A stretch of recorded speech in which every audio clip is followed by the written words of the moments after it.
Hace muchos años atrás, la congregación a la que yo pertenecía, la Comunidad Cristiana de San Martín, llegó uno de nuestros pastores mayores, fue invitado para esa ocasión, y este hermano muy querido, muy apreciado ya en la presencia del Señor, lo invitaron a pasar al púlpito, y así que él llegó en ese momento, apoyó su Biblia. Hoy tenemos Biblias electrónicas, todo más reducido, no necesitamos. Yo la llevo, la tengo ahí en mi cartera, en mi mochila. No me puedo desacostumbrar de usar la de papel porque hace 45 años que uso la de papel. Y este hermano apoyó su Biblia sobre la mesa y le dijo a los hermanos: no tengo ningún sermón preparado para hoy. Claro, los que estábamos ahí, que éramos una congregación numerosa, se quedó un poco... La verdad, hermanos, no traje nada preparado para hoy. Así que si el Espíritu Santo no nos ayuda, no sé qué voy a compartir con ustedes. Y era cierto, no había preparado nada específico para ese día.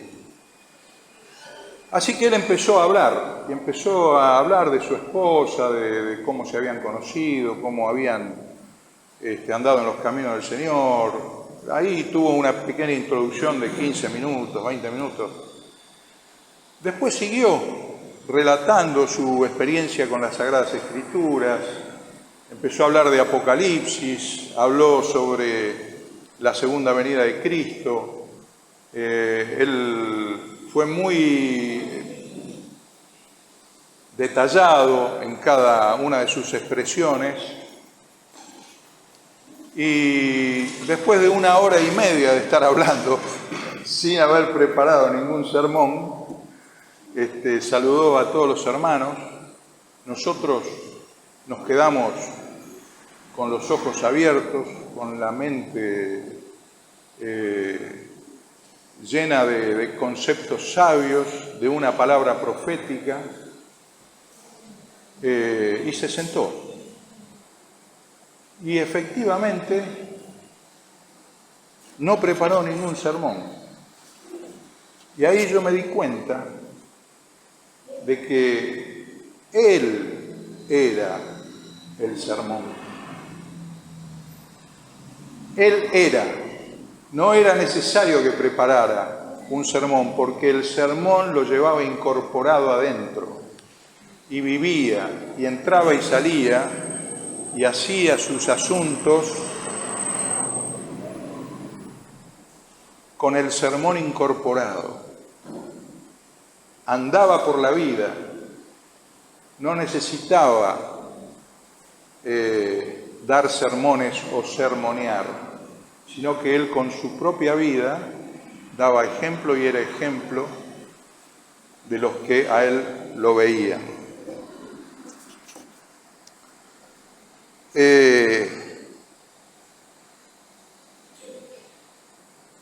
Nosotros fuimos llamados por el Señor y Dios quiere habitar dentro nuestro. Y Dios habita dentro nuestro a través del Espíritu Santo. Y tenemos que ser transformados a la imagen de Jesús.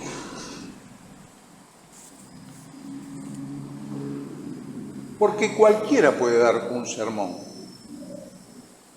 Si no, mírame a mí, cualquiera puede dar un sermón. Uno enciende una radio, como a veces me ocurre a mí, y sintoniza tengo una vieja radio en el fondo de casa, en el galponcito, donde yo la tengo clavada en un lugar, pues si la muevo, pero es vieja, y yo tengo clavada una FM cristiana, que yo digo que es la única que se puede oír. Y la tengo ahí, yo entonces enchufo, la tengo así la enchufo y ya suena, y empieza Y ahí de tanto en tanto hay una alabanza, qué sé yo, y alguno predica algún sermón, cualquiera puede escuchar, que lo sermonean. Y cualquiera puede dar sermones. Pero Dios nos llama a ser sermones, a ser cartas leídas. Dice en 2 Corintios 3, del 2 al 6, dice: nuestras cartas son ustedes, escritas en nuestros corazones, conocidas y leídas por todos los hombres, no por los hermanos de la iglesia, no el domingo a la mañana cuando venimos acá, en donde todos nosotros venimos con una sonrisa y alabamos al Señor y entramos en esta esfera espiritual, en la alabanza, en los cantos, en las oraciones, en la comunión. No, leídas y conocidas por todos los hombres. En mi trabajo, cuando voy caminando por la calle. Miren, esta semana estaba caminando por ahí por el barrio porque había dejado mi camioneta estacionada en un lugar. Cuando voy para casa me para un vecino, un chapista que tenemos ahí en el barrio, y me pongo a charlar con él, me pongo a conversar. No sé qué asunto, de qué estábamos hablando. Y este hombre me dice en un momento: ¿sabe qué, Daniel? Usted tiene todo el aspecto de ser un pastor. Así me dijo. Digo, pero pare un cachito, le digo, yo no soy pastor. Además, le digo, la sotana no hace al monje, ¿eh? No, sí, no, ya sé, pero su aspecto, su manera de caminar, su manera de hablar, Bueno, le digo, mire, si usted quiere saber realmente cómo soy, hable con mi esposa. Ella tiene 2 o 3 reclamos que hacerme. Así que no se apure tanto en juzgar, le digo, porque la sotana no dice nada. Tenemos que ser cartas leídas por todos los hombres. Y obviamente no solamente tenemos que ser, también tenemos que parecer, pero no tenemos que parecer sin ser. Es fundamental esto, porque gente con pinta de pastor andan por todos lados con pinta de pastor, pero hay que ser. Y Dios nos llama a ser y parecer, las dos cosas. Dice: conocidas y leídas por todos los hombres, siendo manifiesto que son cartas de Cristo expedidas por nosotros, escritas no con tinta, sino con el Espíritu del Dios vivo. Hay un Dios vivo que es nuestro Dios, porque nosotros somos su iglesia y el Espíritu Santo está dentro de nuestros corazones. Así que Él es el que va tallando dentro de nosotros la forma de Cristo. Nos va quitando todo aquello que nos sirve, que es lo que se va a quedar en esta tierra el día que Cristo venga a buscar a su iglesia. Porque este asunto de que en un abrir y cerrar de ojos, hoy lo dijo bien Juan, bueno, siempre dice bien, pero quiero decir, habló del pestaneo, ¿no? Algo así dijo. Así vamos a ser transformados nosotros. Va a ser un abrir y cerrar de ojos. Y lo que no sirve, aquello que no tiene nada que ver con el reino de Dios y su justicia, va a quedar aquí en la tierra. Y aquello que haya sido transformado a imagen de Cristo va a ser llevado al cielo, junto con ese séquito santo que va a venir a buscar a su iglesia. Va a venir Cristo montado en su caballo blanco, dice así la Escritura. Los ángeles atrás, montados en sus caballos blancos, también dice eso la Escritura.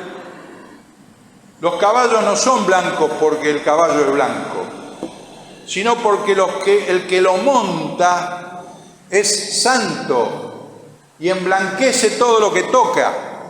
Por eso el caballo es blanco.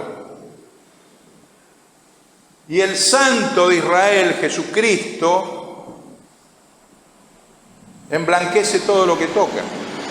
Así que vienen sus caballos, todos los ángeles, detrás los que han resucitado con Cristo, los muertos que resucitan con Cristo, y atrás venimos nosotros los que hayamos quedado en la tierra y que seremos arrebatados en un abrir y cerrar de ojos. Y el reino de Dios será establecido en la tierra. Esta es mi forma de ver la Biblia, algún día se los puedo explicar, necesitamos una semana para que se los explique, pero se los puedo explicar. Será instalado el reino de Dios aquí y Cristo volverá del mismo lugar que fue sacado. Me estoy yendo de tema, esto no quería hablarles. Pero Cristo va a descender en el Monte de los Olivos y establecerá su reino en ese lugar. Sino con el Espíritu del Dios vivo, no en tablas de piedra, sino en tablas de carne del corazón. Y tal confianza tenemos mediante Cristo para con Dios. No que seamos competentes por nosotros mismos. No hay competencia en nosotros. Realmente no somos muy incompetentes, muy incompetentes. No que seamos competentes por nosotros mismos para pensar algo como de nosotros mismos, sino que nuestra competencia proviene de Dios, el cual asimismo nos hizo ministros competentes de un nuevo pacto, no de la letra, sino del Espíritu, porque la letra mata, mas el Espíritu vivifica. Ministros competentes. El apóstol Pedro dice: mas vosotros sois real sacerdocio, nación santa, pueblo adquirido por Dios. Habría que agregarle ministros competentes por el Espíritu, para anunciar las riquezas de aquel que nos llamó de las tinieblas a su luz admirable. Para eso estamos. ¿Cómo hacemos para hacer cartas que puedan ser leídas y que bendiga al que las lea? Porque somos cartas leídas, pero tenemos que bendecir al que nos lee. Porque podemos ser una carta leída que no bendice. Miren, yo he escrito muchas cosas a lo largo de mi vida. Es más, escribí un libro y ya terminé de escribir otro libro. Lo voy a publicar, si Dios me lo permite, el año que viene. Y he escrito muchas cartas. Ahora, nosotros tenemos que ser cartas que bendigan. No cartas que transfieran una mala noticia. Mi abuela materna, después de la Primera Guerra Mundial, vino a la Argentina. Vino proveniente de Siria. Tanto mis abuelos maternos como mis abuelos paternos vinieron de Siria. A los 60 años, mi abuela se murió, joven. El médico le dijo que tenía el corazón de una mujer de 120 años, de lo desgastada que estaba. Y esta mujer, que apenas podía hablar el español con muchísima dificultad, le dijo a mi mamá: mira, quiero volver a Siria, me quiero morir allá. Así que escribimos una carta para los parientes que teníamos en Siria y la hicimos traducir al árabe para enviarla y la mandamos. Y la respuesta vino un mes después. Y la respuesta es: no la vamos a recibir acá. mala noticia. Hay cartas que dan buenas noticias y hay otras que dan malas noticias. Pobre viejita, se murió acá. Yo digo pobre viejita porque en realidad tener 60 años no es de un pobre, no era bien, pero su aspecto exterior, su enfermedad cardíaca y el estado de sus órganos interiores era como si hubiera tenido 120 años. Tremendo. Y murió a los 60. Así que tenemos que ser cartas leídas que den buenas noticias. ¿Cómo hacemos? Bueno, ¿cómo hacemos? Yo puse dos asuntos que son elementales y ustedes ya lo saben. Uno es, tenemos que creer en Dios. Es elemental. Ahora, creer en Dios cree cualquiera. Hace unos meses atrás, en una reunión que tuvimos acá, en día de semana, creo, no había nadie, estaba cerrado, yo llegué temprano, abrió el verdulero de acá al lado. Y le digo, y me puse a charlar con él, porque entré a comprar no sé qué, unas naranjas creo que compré, y me puse a charlar con él del Evangelio del Reino, qué sé yo. Digo, ¿vos crees en Dios? Sí, ¿cómo no voy a creer? Mirá, acá tengo a San Cayetano.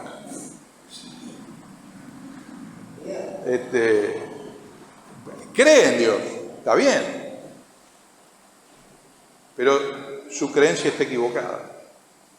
Tiene la fe puesta en un lugar en donde del cual no va a recibir ningún fruto. Fe equivocada, fe no calificada. Nuestra fe tiene que ser calificada. Por eso el primer punto para hacer cartas leídas que den buenas noticias es tenemos que creer en Dios. Y lo segundo es que le tenemos que creer a Dios. Tenemos que creerle a Dios. ¿Y cómo hacemos para creerle a Dios?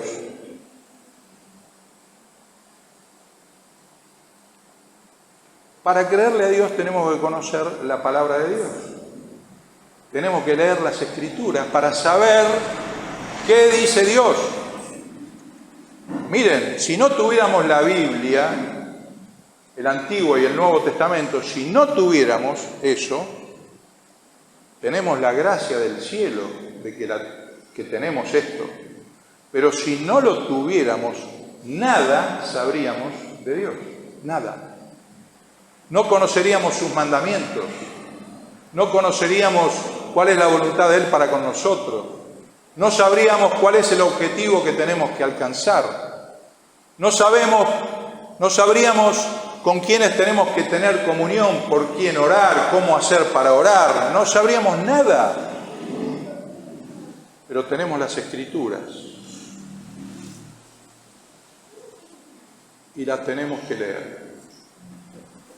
La tenemos que conocer profundamente. ¿Cómo hacemos para conocer las Sagradas Escrituras? Bueno, yo les digo algo. Ahora esto es mi experiencia.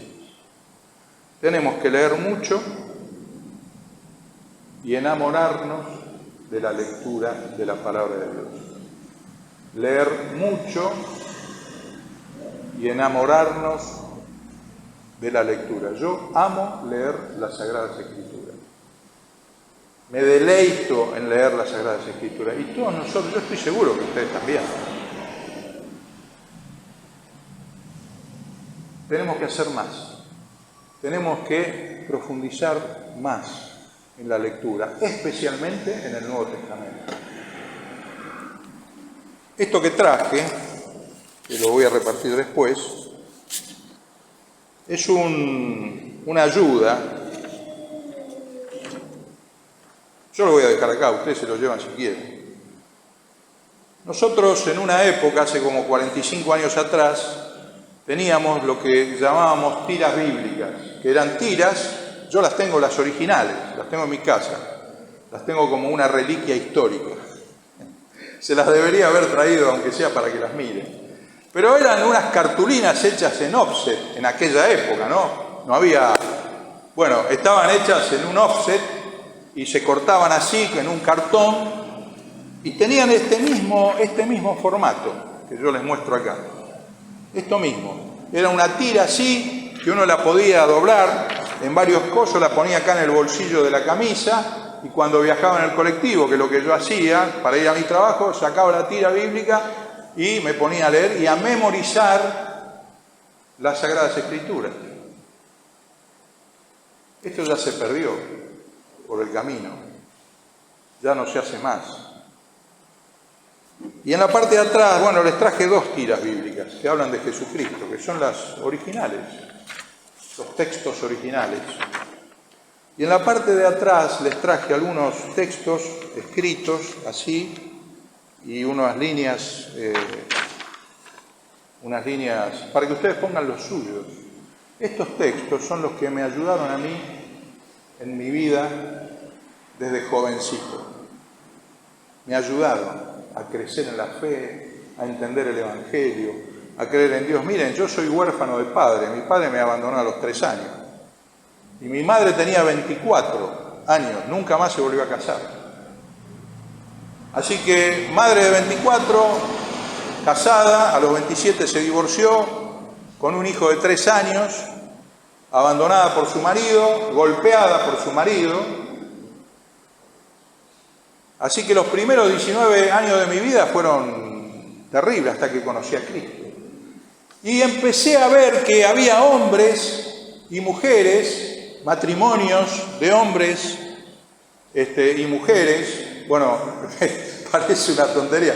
¿Qué va a ser un matrimonio si no es entre un hombre y una mujer? Pero hoy en día, ¿vieron lo que es? Cualquier cosa con cualquier cosa. Pero el matrimonio es lo que Dios dice. Es de un hombre con una mujer, punto. No hay otra cosa. Después, si el mundo quiere vivir como quiere, bueno, que viva. Pero que esos hombres y mujeres empezaron a ocuparse de mí, me empezaron a dar consejos para la vida. Me empezaron a guiar por los caminos del Señor. Y yo estaba... Una persona que se haya ocupado de mí, decía yo, o que se ocupa de mí, de decirme, hacé tal y tal cosa. Pero yo encantado de la vida. Y a la mañana temprano tenía mi Biblia, un cuaderno, un lápiz, y me levantaba, 20 años, a los 20, 21 años, a escribir en el cuaderno lo que Dios me mostraba. Y mucho de lo que algunas de las cosas que me mostró están acá. Por eso se los digo. Esto me ayudó los primeros años de mi vida y hasta el día de hoy. Por eso se los puse, tengo más, pero bueno. Así que el que quiere llevar y aprovechar, es gratis. Así que, bueno,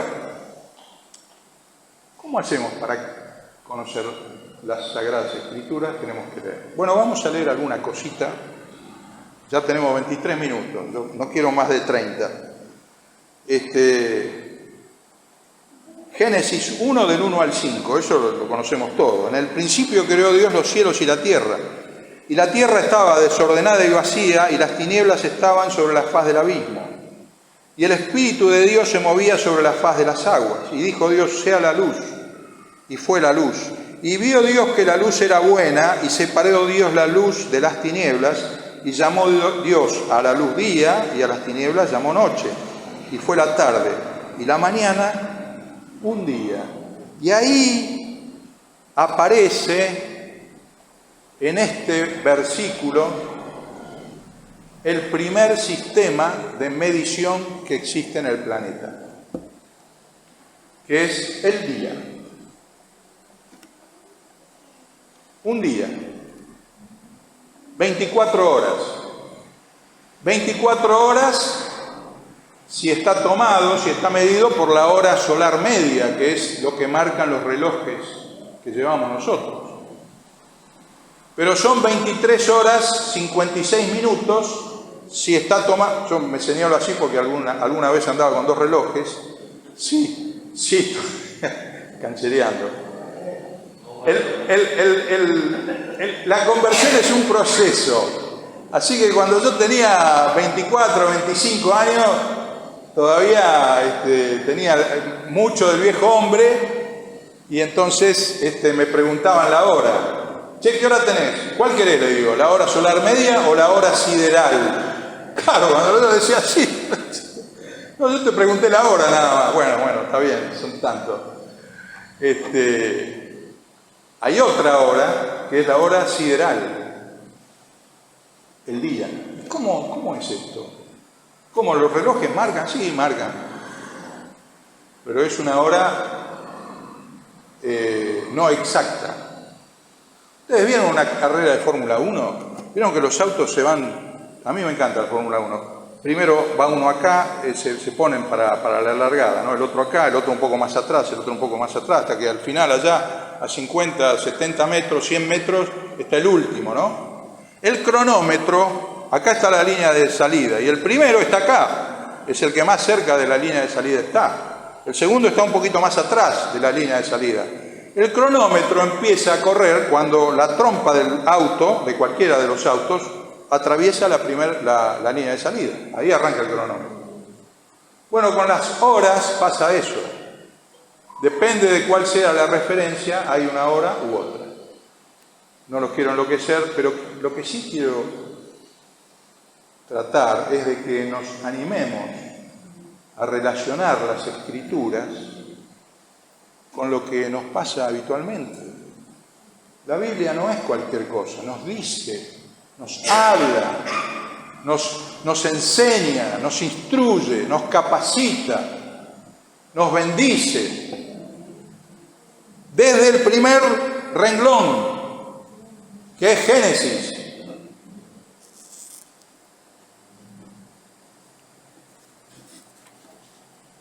Y sigue la historia relatada en Génesis. La creación de todas las cosas, los árboles, las plantas, los animales, la creación del hombre y la mujer, del matrimonio y la familia, que son de orden creacional. De orden creacional, Dios creó el matrimonio y la familia. Dios dice que es el matrimonio y Dios dice que es la familia. Y nosotros que creemos en Dios y le creemos a Dios, no tenemos que tener ninguna duda de eso. No es perro con gato, no es elefante con jirafa. No, el elefante con la elefanta, la jirafa con el jirafo. El pingüino con la pingüina. Y el hombre con la mujer. Eso es matrimonio.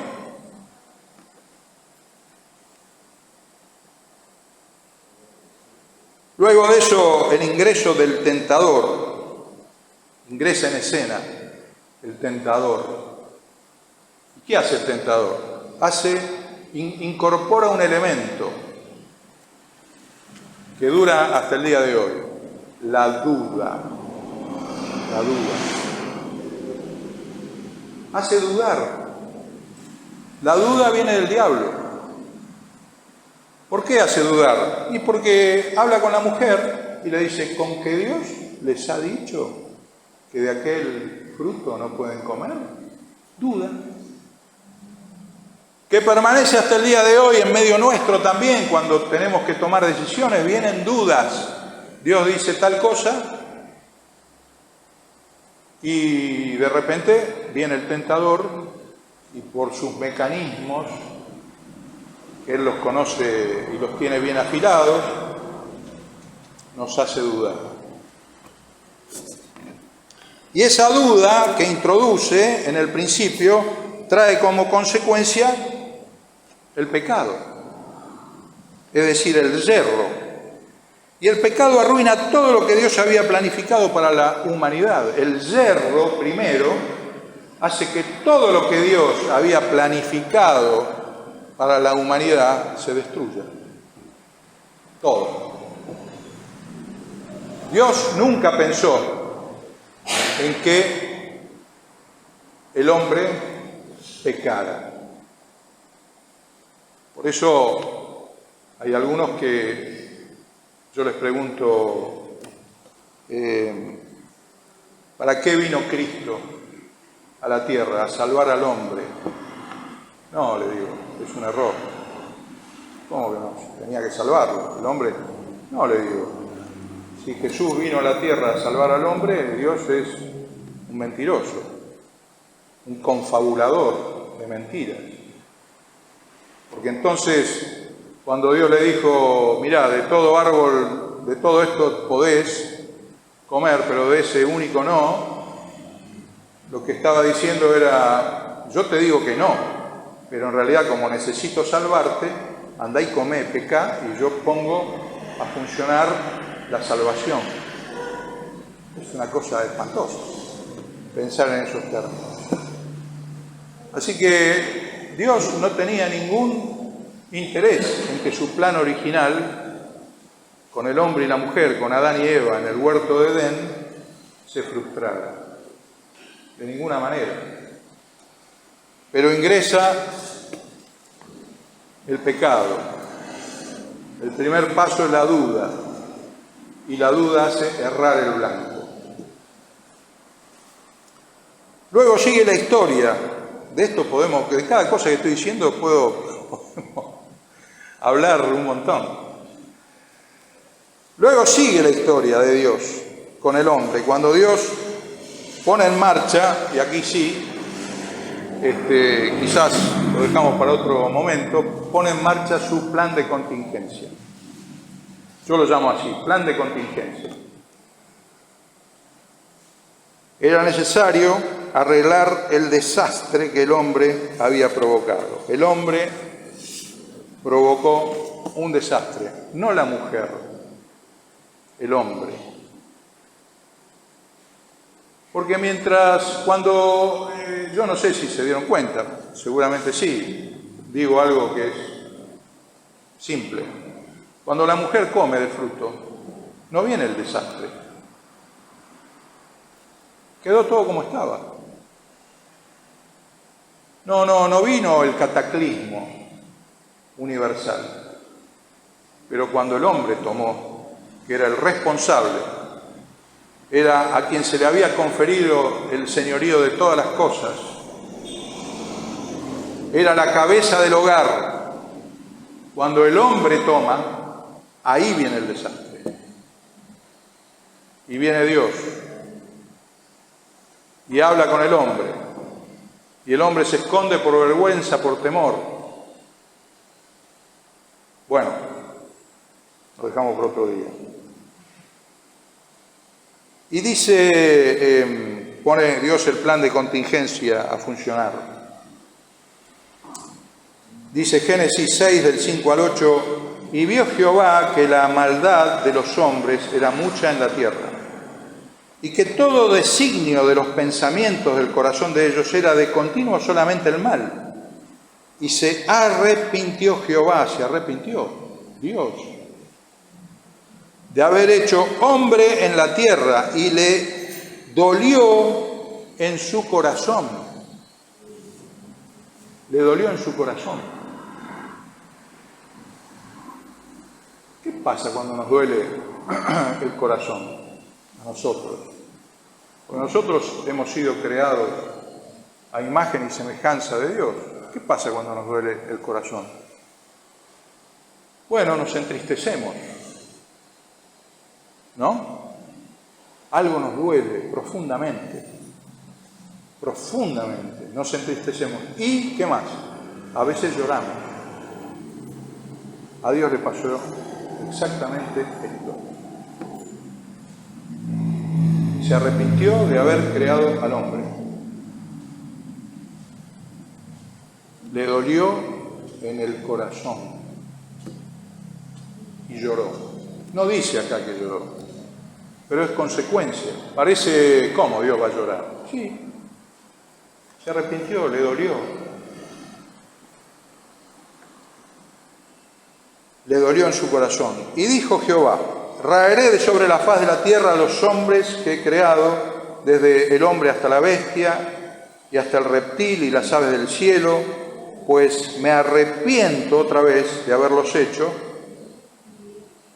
Tremendo, ¿eh? Me arrepiento de haberlos hecho. Dios se arrepintió de haber creado todo, porque dice, voy a quitar todo lo que hay, todo, no va a quedar nada. Reptil, ave del cielo, nada, no queda nada. Destrucción, yo le llamo así, destrucción no selectiva. Todo abajo el agua. Salvo los que estaban adentro del barco, ¿no?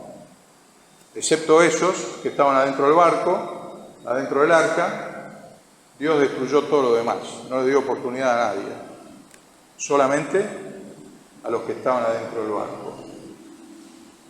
Y ahí aparece Noé, que halló gracia delante de Dios. Noé, consuelo, descanso, eso significa Noé, consuelo y descanso. Y pasó algo con el abuelo de Noé, Matusalén. Matusalén tuvo a Lamec, su hijo, y a otros más. Y Lamec tuvo a Noé. Y Matusalén fue el primero en la historia de la humanidad en enterrar a su hijo. En general, los padres mueren antes que los hijos. En este caso, Lamec murió antes que Matusalén. Pero Matusalén siguió vivo. ¿Hasta cuándo? Porque la palabra Matusalén significa después de este viene el juicio. Eso quiere decir Matusalén. Y Matusalén muere, Noé entra al arca, Dios cierra la puerta y se viene el diluvio. Después de este, el juicio. Así que con Noé arranca el plan de contingencia. Noé construye el arca, mete en ella todas las especies de animales que Dios le manda, y Dios abre las cataratas del cielo, Génesis 7:11, y luego de 40 días Dios cierra las cataratas del cielo. Génesis 8:2. ¿Quién es el que abre puertas? Dios. ¿Quién es el que cierra puertas? Dios. Dios abre y Dios cierra. ¿En las manos de quién estamos? De Dios. ¿En las manos de quién está la República Argentina? Dios. ¿En las manos de quién está el planeta Tierra? De Dios. ¿En las manos de quién está la galaxia, el sistema solar, el universo? ¿En las manos de quién está? De Dios. Tengamos confianza, tengamos esperanza. Creámosle a Dios. Nosotros somos su pueblo y ovejas de su prado.